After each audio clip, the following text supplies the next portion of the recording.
ท่านผู้ฟังทั้งหลายได้กระทำปั้มเปงมาคุณพ่อคุณแม่คุณครูบาอาจารย์ผู้ประสิทธิ์ประสาทวิชาความรู้เชื่อวัดเชื่อวาเชื่อบ้านเชื่อเมืองพระสยามเทวาธิราชสิ่งศักดิ์สิทธิ์ทั้งหลายอันมีพระธาตุเจ้าดอยสุเทพพระธาตุเจ้าหริพุนชัยจังหวัดลำพูนพระธาตุเจ้าลำปางหลวงพระธาตุเจ้าดอยกองมูจังหวัดแม่ฮ่องสอนและครูบาเจ้าศรีวิจัยนักบุญแห่งล้านนาไทยเป็นต้นขอกราบอาราธนาและเชิญชวนมาปกปักรักษาท่านผู้ฟังทุกท่านที่เปิดวิทยุรับฟังเวลานี้ให้มีความสุขกายและสุขใจสุขกายนั้นปราศจากโรคภัยไข้เจ็บอันร้ายแรงสุขใจนั้นปราศจากซึ่งความโลภ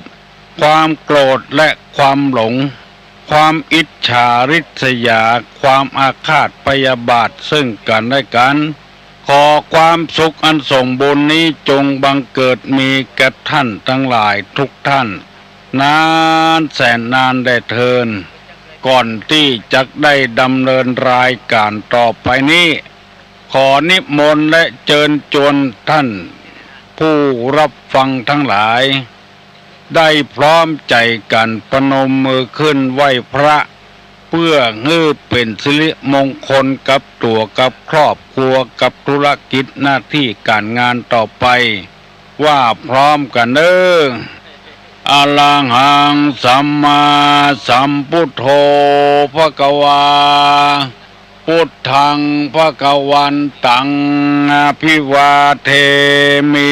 กราบสวากขาโตภควตาธัมโมธัมมังนัมมัสสามิกราบสุปฏิปันโนภควโตสาวกสังโฆสังฆังนะมามิกราบหันทะมะยังพุทธัสสะภควโตบุพพภาคณะมะกะลังกะโลมาเสนะโมตัสสะภะคะวะโตอะระหะโตสัมมาสัมพุทธัสสะนะโมตัสสะภะคะวะโตอะระหะโตสัมมาสัมพุทธัสสะนะโมตัสสะภะคะวะโตอะระหะโตสัมมาสัมพุทธัสสะพุทธังสรณังกัจฉามิธัมมังสรณังกัจฉามิสังฆังสรณังกัจฉามิตุติยัมปิพุทธังสรณังกัจฉามิตุติยัมปิธัมมังสรณังกัจฉามิตุติยัมปิสังฆังสรณังกัจฉามิตติยัมปิพุทธังสรณังกัจฉามิตติยัมปิธัมมังสรณังกัจฉามิตติยัมปิสังฆังสรณังกัจฉามิอิติปิโสภะคะวาอะระหังสัมมาสัมพุทโธวิชชาจารณะสัมปันโนสุขโตโลกาวิทูอนุตตโรปุริสาธัมมสารถิสัทธาเทวะมนุษย์สานังพุทโธภควาติสวากขาโตภควตาธัมโมสันติทิโกอากาลิโกเอหิปัสสิโกโอ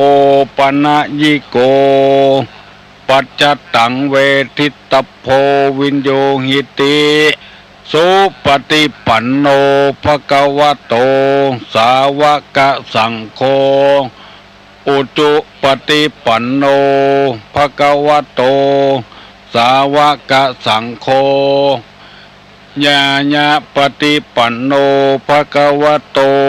สาวกสังโฆสามิจิปฏิปันโนภะคะวะโตสาวกสังโฆญาติตังจัตตาลิปุริสายุคานิอัฏฐาปุริสาปุคลา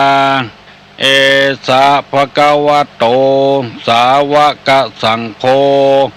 อาหุไนโยปาหุไนโยทักขิไนโยอัญจลิกาลนิโยอนุตตรังปุญญเขตังโลกัสสติกราบหนึ่งกราบสองกราบสามกาเลนะธรรมัสสวนังเอตัมมังคละมุตตะมังมาแถมแล้วเด้อเสียงก้องเสียงก้องเสียงมองต่ำเข้าเสียงตุเจ้าเทศนาธรรมมาแล้วมาฮือพ่อแม่พี่น้องทั้งหลายได้ฟังธรรมพ่อออกแม่ออกกูวันเนอตุลุงจะมาปะมาปบคำพี่น้องทั้งหลายคำบ้านคำบนเฮือนในเฮือนในสุดในมุ้งในที่นอนในต่อไฟในห้องน้ำในรถในกาดกุตี้กุตางตี้พี่น้องพ่อออกแม่ออกทั้งหลายเปิดวิทยุรับฟังมันเป็นการเป็นเวลาที่เหมาะสมทำการทำงานไปโดยแล้วเดินเดินทางขับรถไปโดยฟังไปโดยธรรมะจะติดตามพี่น้องทั้งหลายไปกุตี้ที่ใดถ้ามีคนเปิดวิทยุ FM และหลายสถานีที่เปิ้นได้ถ่ายทอดออกไปธรรมะบ่เป็นพิษบ่เป็นภัยกับไผเป็นยารักษาโรคทางใจโรคของคนนี่มีนักกำเดียวทางจิตทางใจมิ่งขึ้นมาหน่อยหนึ่งก็เป็นโรคละยิ้มแย้มแจ่มใสเกินไปก็เป็นโรคเสียใจเสียอกเสียใจก็เป็นโรคอย่างอื่นมีหมอมีพยาบาลรักษาได้แต่โรคทางจิตทางใจนี่ถ้าภัยคนใดผลสำเร็จเฮาแล้วคือพ่อคือแม่คอยพ่อคอยดูแลของเฮาตลอดบ่ตกคันใดตายบ่ตกน้ำบ่อตายหน้าต่างบ่ก้นเข้าใส่ตู้บ่ก้นเข้าใส่ก็พ่อแม่ทั้งนั้นดูแลเฮาลองพอละอ่อนมันตึงอยู่บ่ได้บ่เป็นกำเดียวล่นไปหั่นกำเดียวล่นไปนี่ลุกลิกมันกำลังพัฒนาร่างกายมันแต่เฮาบ่ฮู้เฮาว่ามันซนเฮาเกิดความทุกข์ขึ้นมาเฮาก็เช่นเดียวกันอย่างนั้นเหมือนกันเอาไปว่าเราอ่อนให้เราอ่อนซนก็บ่ได้เวลานั้นมันเป็นเวลาของไผของมันผ้าผืนใดที่เฮาซื้อคนเดียวได้นุ่งคนเดียวได้เมื่อน้อยๆเป็นผลสำเร็จของเฮาทั้งนั้นพ่อแม่ซื้อมาให้นุ่งคนเดียวยังบ่จ้างนุ่งให้เฮาแถมอาบน้ำทาแป้งถูสบู่ทำคนเดียวบ่เป็นทั้งนั้นเปิ้นทำให้เป็นผลสำเร็จขึ้นมาเรียนหนังสือบ่มีสตางค์พ่อแม่ช่วยกูยังสตางค์กะเทอมกะหน่วยกิจผลสำเร็จเกิดขึ้นมาเมื่อน้อยๆก็ได้รถขี่ขึ้นขี่ล่องเปิ้นก็พยายามเก็บหอมรอมริบซื้อให้เฮาอันนี้เป็นผลสำเร็จทุกอย่าง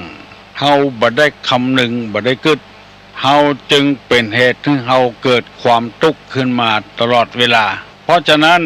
ธรรมะต่ออันที่จะแก้ความทุกข์เฮาได้ถ้าบ่มีธรรมะแล้วมันจะทุกข์ต่อไปแถมไผบ่ฟังกำไผบ่ไว้เนื้อเชื่อใจกันสารพัดด้วยประการทั้งปวงบ่มีงานทำก็มีงานทำงานบ่ได้หยุดได้หย่อนก็เปื้อนทุกข์เฮาผ่านความทุกข์มากูอย่างประการเลยมันน้อยเนื้อต่ำใจว่าเฮาเป็นคนอภัพบ่เหมือนเปิ้นความจริงนั่นก็เหมือนกันกูอย่างเฮาไปเพ่งเล็งค ความดีของคนอื่นความสุขของคนอื่นนักลำไปเฮาก็มีแล้วเปิ้นมีมาใครได้อย่างเปิ้นทำละอันเนี้ยมันเกิดความทุกข์มาเขาเรียกว่าทุกข์108ถ้าเอาธรรมะไปแก้เหี่ยแล้วมันบ่มีความทุกข์สักจังที่มันทุกข์ก็ปล่อยมันทุกข์ไปเพราะตามวิสัยของมันเพราะฉะนั้นจึงให้ขอเชิญชวนมวลท่านผู้ฟังทั้งหลายทุกท่านโจ้ยกันหาธรรมะไว้นักๆไว้ในจิตในใจไปไข้ขี้เมื่อใดโล่นหาขอนเมื่ออันมันบัดตานแล้วเจ็บเป็นเย็นอุ่นก็ร่างกายก็เช่นเดียวกันปล่อยมันเป็นนักเช่นจะโล่นไปหาหมอมันล้ำไปเหี่ยแล้วหมอเอาบัดตันแล้วบางทีก็ไปตายคำหงยาไปบอกไปเดือดให้หมอด่าหมอว่าหมอยาบัดตันเพราะตัวเองบักเกียมตัวไว้เหี่ยก่อนเป็นพอให้พอดีก็มันจะได้เบาบางทำน้อยเป็นยังพอใกล้จะป่วยขึ้นมาบ่ฮู้คิงขึ้นมาจิ้นจะห้ามไปหาหมอก็บ่ใจเทวบุตรเทวดาตนใดเป็นคนธรรมดาอย่างเปิ้นอย่างเฮาเนี่ยมันเอาบัดตันแล้วก็ไปบ่นไปเดือดถึงเปิ้นหมู่นี้เป็นต้นเพราะคนเฮาบ่ได้เอาธรรมะมาใส่ใจเพราะสาเหตุนั้นตุลุงจึงนำเอาเรื่องความทุกข์10อย่างมาเสนอมาบรรยายให้พี่น้องทั้งหลายได้ฟังมันเป็นเป็นธรรมดาอยู่แล้วได้อธิบายเรื่องทุกข์ไปแล้วอยู่2 ข้อ1สภาวะทุกข์เพราะเกิดทุกข์เพราะแก่ทุกข์เพราะเป็นพยาธิทุกข์เพราะใกล้จะตายอันนี้มันเป็นธรรมชาติธรรมดาเห็นแล้วทุกคนจะต้องเป็นทุกข์อย่างนี้เมื่อเกิดมาใหม่ๆก็เป็นทุกข์ลุกลำบากบ่จ้างการทุกข์นานบ่จ้างย่างจะกินคนเดียวก็บ่ได้ต้องเปิ้นป้อนอย่างนี่ก็เป็นทุกข์เฮาบ่รู้สึกบ่ได้2เวลาแก่ขึ้นมาตามืดตามัวหูบ่ได้ยินทีเขี้ยวไอ้หยังก็บ่รู้ตั้งเหมือนมันนุ่มเมื่อกำเป็นทุกข์ลุกก็โอยนั่งก็โอย3ทุกข์เพราะเป็นพยาธิมาเบียดเบียนไอ้หยังถ้ามันเกิดออกมางอกออกมาในร่างกายเนี่ยมันเป็นพยาธิหมดพยาธิตั้งเส้นผมก็มีตั้งขนก็มีตั้งเล็บก็มีถ้ามันบ่มีก็บ่เป็นทุกข์มันมีขึ้นมาก็ทุกข์ละเป็นเขี้ยวก็ดีหนังห่อหุ้มร่างกายก็ดีเป็นโรคผิวหนังทุกข์เพราะกล้ามเนื้อทุกข์เพราะเอ็นเป็นตะคริวทุกข์เพราะกระดูกพวกปวดหัวเข่าปวดแข้งปวดขาปวดบั้นเอวเป็นทุกข์ทั้งนั้นหลีกเลี่ยงไม่ได้ถ้าเฮาเอาธรรมะมาใจเหี่ยมันก็หมดเรื่องไปถ้าเฮาบ่เอาธรรมะมาใจก็บ่หมดเรื่อง2ปักกินกะทุกข์เพราะความโศกเศร้าเสียอกเสียใจปริเวทนาหากันวะทุกขะปริเทวทุกขะลูกอยู่ไกลบ่ได้หันหน้าหันตาผัวอยู่ไกลเมียอยู่ไกลผัวเกิดปริเวททุกเกิดหากันจะนี่มันต้องมีประจำตัวของไปของมันเรื่องปกิณกะทุกข์ตุลุงได้นำเสนอไปแล้ววันนี้จะเอาคำว่านิพพัทธทุกข์เป็นข้อที่3มาเสนอนิพพัทธทุกข์ในแปลว่าทุกข์เนืองนิดทุกข์เป็นเจ้าเฮือนเฮาบ่กึดบ่ได้เวลาหนาวบ่มีผ้าห่มก็เป็นทุกข์เวลาร้อนเนี่ยเวียกเนี่ยการแดดส่องบ่มีลมพัดก็เป็นทุกข์เวลาหิว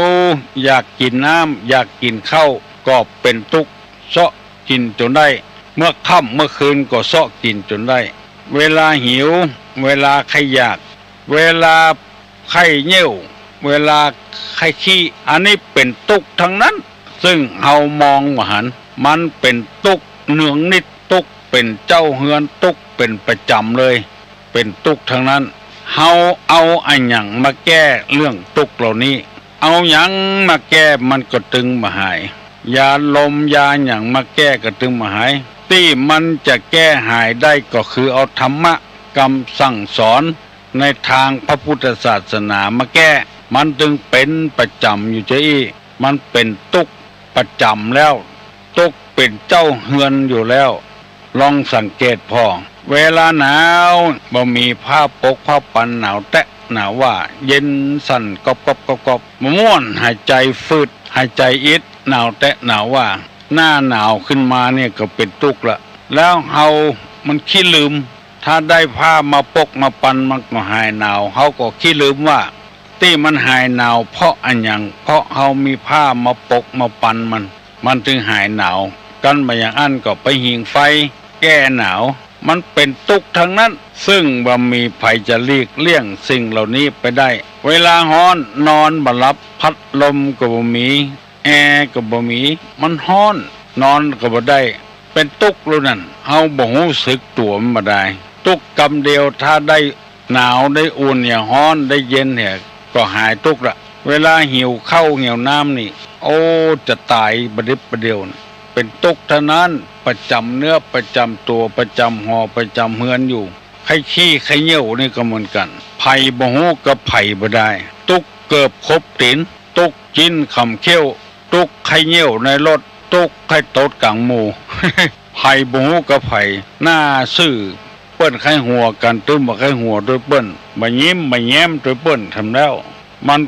เน่นขึ้นมาจัดในสมัยนี้ยังแควนก็สามารถแก้ทุกข์ได้ไข้ขี้ไข้เหี่ยวนี่มีบ้านของไผก็มีห้องน้ำห้องส้วมยิ่งคนรวยๆน้อยก็แปลงไว้ในห้องหิมห้องนอนนั่นแล้วปวดท้องมาก็ลุยไล่ลงเตียงก็เข้าห้องน้ำคนพอให้พอดีน้อยก็เอาไว้กะล่างกลางควงอย่างในสมัยก่อนสงครามกอกสงครามโลกครั้งที่2บ้านนอกบ้านนาเฮานี่บ่มีลูกส้วมบุญไปกลางต้งกลางนาบุญน้ำเมืองห้างบุญเอาไปรวมกันห้องไผ่บุหัวบ่มีห้องน้ำบ่มีห้องส้วมหนังสืออย่างไปรวมกันพุ่นอันเตื้อลุต้องนี่กินส้มกินแซ่บนี่โตล้นก็บ่ได้เตียวแห้งก็บ่ได้ถ้ามันเน่นขึ้นมาเนี่ยขาไปกันเนาะหน้าเปิดเหี่ยวไปเข้ายุ่มเข้ามันดังโอดลงใจขึ้นมาเตียวไปได้สัก9 2 9เอาทั้งหมดโอ้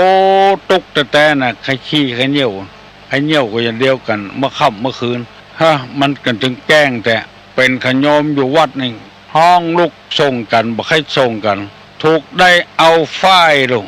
มามัดหัวไม่ตินสมัยโบราณฝ้ายจุงผีนี่นะฝ้ายจุงผีเข้าประจ้านี่ได้มาแล้วเอามามัดหัวไม่ตินลงว่าโดยขี้เมื่อค่ำถูกปืนขี้เมื่อคืนถูกเยี่ยวขี้เมื่อค่ำถูกปืนขี้เมื่อคืนถูกหอกแต่วันออกก้อยขี้ก้อยเยี่ยวกั้นหายใจเอาไฟจุงผีมัดหัวไม่มือไว้ในสมัยโบราณมันตุกแต่ตุกมาเละมาเล่นมาเจตุกพอหายพอดี มีลายหนึ่งกุฏิแต่ก่อนนี่มันเป็นคันไดไม้เพื่อนมันห้องลุกมาลุกง่ายๆเพื่อนมันก็เอาแล้วมันเน้นแก่ลงไปก็ตั้งหัวคันไดลง หัวคันไดลงเป็นลุ่มพุ่นอะไอ้นั่นก็งมทรงซ้ำๆไปส่งเพื่อนมันย่ำหัวคันไดมันผะเลิดอ่ะ มันเล่นตั้งคันไดแรกว่า ลงลิฟต์ ตุกถึง2 คนขี้กดตุกคนส่งกดตุกมันย่ำมันมืด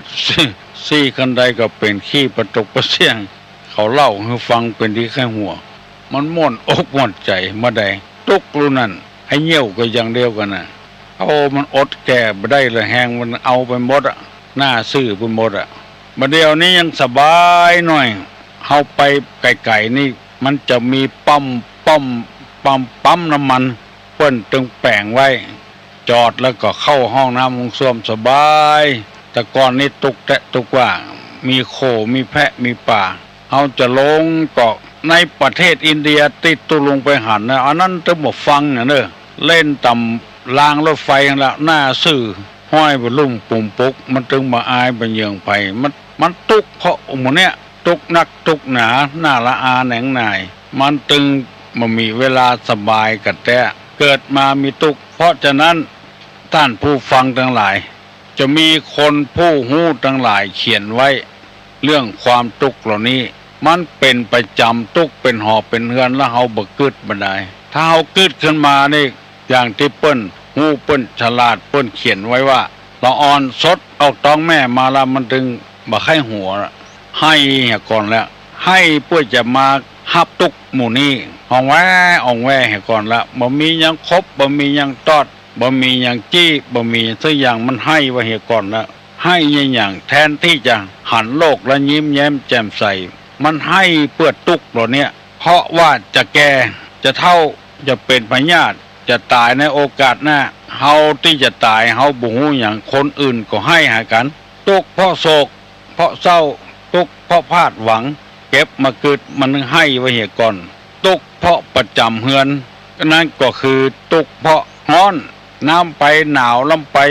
เวลาหิวลำไปเวลากระหายลำไปเวลาปวดขี้ปวดเหี่ยวนี่ต้องให้ไว้เหียก่อนมันจะมาประสบทุกข์เหล่านี้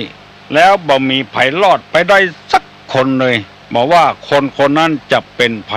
อยู่ในป่ายให้ป่ายนาก็ดีอยู่ในหัวในเวียงก็ดีเป็นตู้เจ้าเป็นพ่อนายเป็นพ่อชายเป็นแม่หญิงเหมือนกันหมดทุกสิ่งเหล่านี้เวลาหิวนี่ก็บ่ใจน้อยๆนะใครอยากกินข้าวนี่ใครอยากกินน้ำนี่บ่ฮู้จักพ่อบ่ฮู้จักแม่ละอย่างที่เพลงมันออกกล่องข้าวน้อยฆ่าแม่ที่ทางภาคอีสาน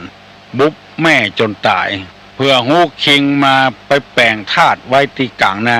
ทดแทนบุญคุณของแม่ขยะกินข้าวแม่ก็บ่มาง่ายๆบ่มาส่งให้กำลังไถนาอยู่พอมาส่งเปิดกล่องข้าวมีน้อยเดียวหิวก็เป็นตุกละสำโคตรขึ้นแถมเอาแอกเอาไถบุบหัวแม่จนปตายเพื่อมากินข้าวกินเท่าใดก็บ่เสี่ยงมาฮู้คุณของแม่เลยกินแหน่งได้เนี่ยเวลานั้นมันเกิดความทุกข์ขึ้นมาว่าคนบอกว่าสิ่งสารสัตว์อย่างหมูเนี่ยถึงเวลามันจะกินมามันถึงห้องเอาจะไปด่ามันก็ไม่ได้มันหิวแล้วมันขยากแล้วอย่างแมวนี่ก็ดีเนี่ยมันตึงบ่มีอย่างมันมีอยู่3กอนะกินกลัวแล้วก็กามเหมือนกันอย่างคนเนาะเนี่ยขยากเนี่ยป่ากาจินกาละไว้ที่ไหนกินบ่ฮู้ว่าจะเป็นของไผมันหิวมาแล้วบางคนบ่ฮู้เรื่องก็ไปบุบไปตีเปิ้นถึงบอกแล้วว่าของกินแมวอย่าไปเอาไว้ใกล้ฝาของกินหมาอย่าไปเอาไว้ต่ำเฮาก็ไว้ต่ำอยู่ไว้ใกล้ฝาอยู่ก็มันก็กินของมันน่ะมันบ่ฮู้ว่าเป็นของไผเป็นของไผบ่เหมือนคนเฮาของกินแมวบ่ดีไว้ใกล้ฝามันขึ้นไปได้ขึ้นกินได้ของกินหมาบ่ดีไว้ต่ำเป็นตุกทั้งนั้นพอออกไม่ออกลองคิดพอเถอะไผจะดีแล้วไผตึงมาได้ใครขี้ใครเหี่ยวก็เป็นตุกอย่างเดียวนึงเฮาเนี่ยเอาธรรมะมาใส่จิตใส่ใจแล้วเฮาจะได้หายจากทุกนั้นว่ามันเป็นของธรรมดาสภาวะทุกข์เพราะเกิดแก่เจ็บตายปกิณทุกข์เพราะความโศกความเศร้าความเสียใจความวริเวทนาหากันนิพพัทธทุกข์ทุกหนึ่งนิดเป็นประจำของคนของสัตว์ตุลงได้นำมาเสนอให้พี่น้องทั้งหลายได้รับทราบเพื่อเฮาจะให้ได้พ้นจากทุกข์เหล่านั้นกันท่าไว้ให้มีสติอยู่เสมอนั่นก็คือเวลาหนาวก็หาเครื่องกันหนาวไว้เวลาร้อนก็หาเครื่องกันความร้อนไว้พัดลมกามีสตางค์น้อยก็ติดแอร์กาเพราะใครขี้ใครเหี่ยวก็แปลงห้องน้ำห้องส้วมไว้ใกล้ๆอย่าไปประมาทราษาปิดให้มันมิดชิดมันก็บ่เกิดความทุกข์ขึ้นมาต่อใดแต่แล้วมันกับบัดใจว่าบ่ป้นมันตึงป้นบ่ป้นการเตื้อเฮาไปกวงไปไก่นี่มันบัดใจใกล้ตีนใกล้มือเฮาตุกเพราะเกิบขอบตีนตุกเพราะจีนขำเขี้ยวตุกเพราะใครเหี่ยวในรถตุกเพราะใครตดกลางหมู่มันเป็นประจำแล้วเรียกว่านิพพัทธทุกข์ทุกต่อเนื่องกันเลยเนืองนิดวันนี้ได้เอากรรมว่าทุกข้อที่3ในจำนวนทุกถึงหมดกันมี10ข้อมาเสนอให้พ่อแม่พี่น้องทั้งหลายฟังเพื่อเฮาจะได้พินิจพิจารณากันก่อนเวลานี้ก็พอสมควรปนมมือจะปั่นปอนแล้วอายุวัฏโกธนะวัฏโกสิริวัฏโกญัสสะวัฏโกพละวัฏโกวันนะวัฏโกสุขวัฏโกโหตุสัพพตาทุกขโรกาปัญญาเวลาโสกาจันตุจุปตตวา อเนกาอันตรญาปิวินาสันตุจเตจะสาสปปีติโยวัจจันตุสปะโลโกวินาสตุมาเตภาวะตวนตาลาโยสุขีติคายุโกภาวะอภิวาทนะสีริสนิจังวุธาปจายโนจตารโลธรรมาวัฏันติอายุวันโนสุขังปะลัง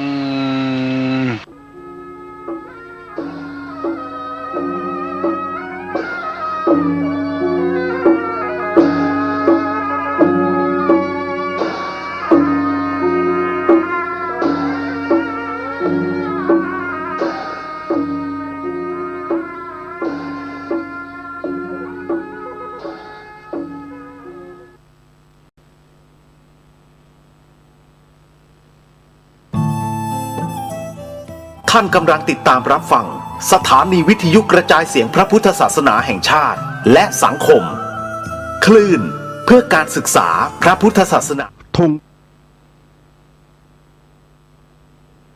ธงชาติและเพลงชาติไทยเป็นสัญลักษณ์ของความเป็นไทย